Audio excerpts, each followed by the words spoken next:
Yan, ayan, ayan, ganyan nga. Pagkatapos ng Pasko, gulay naman ang iluto natin. Siyempre, pambalanse yan sa kolesterol na kinain mo. Kailangan may tatabla dun sa pasta, sa matatamis, sa mamantika na kinain mo nitong nakaraang araw ng Pasko. Dapat pagsapit ng December 26, December 27, 28, 29, December 30, puro gulay ka muna. Mahirap na. Baka yung pagtaas ng blood pressure mo o yung pagtaas ng kolesterol mo umabot sa langit sa sobrang taas. Huwag ganon. Baka mamiss ka namin yan sa bagong taon. Gusto mo yan? Gulay muna ngayon.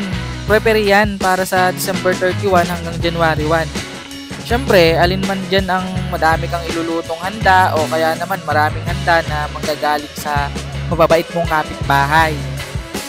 Yung bad cholesterol na naipon mo nung Pasko, pahupain mo muna. Kasi aarangkada na naman yan sa bagong taon.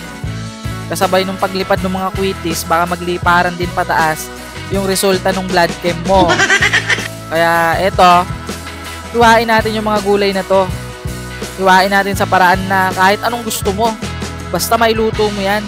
Tapos iluluto natin yan na may konting sabaw para masarap higupin. Panalo yan. Balik normal yung laboratory test mo dyan. Tapos pataasin mo na lang ulit sa New Year. Kasi ang babanatan mo na naman yung mga inihaw na karne habang tumatagay-tagay. Pero ngayon, gulay muna para magkita-kita pa tayo sa bagong taon. Nakakatakot kasi yung mga pagkain pag ganitong okasyon.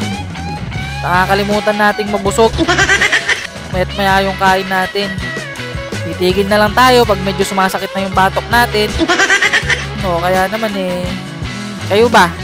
Ano ba yung mga nararamdaman nyo pag napaparami yung kain o yung inom nyo pag ganitong holiday?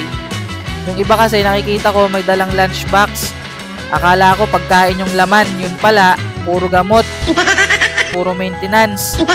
Pag medyo delikado na yung pakiramdam nila dahil sa dami ng nakain o ininom na hindi naman pwede sa kanila, pag nasosobrahan, ayun, nilalabas nila yung lunchbox nila. Ang mahiwagang baunan na may laman na mga puro gamot, puro pang maintenance. Kaya ito, maggulay muna tayo para hindi palaging maintenance yung hawak natin at saka para magkita-kita pa tayo sa bagong taon. O sige, Merry Christmas and Happy New Year. Goodbye sa inyo mga boss. Pasuporta na lang kay Boss Win, pa-subscribe and pa-follow Boss Win sa Facebook at saka sa YouTube. Salamat!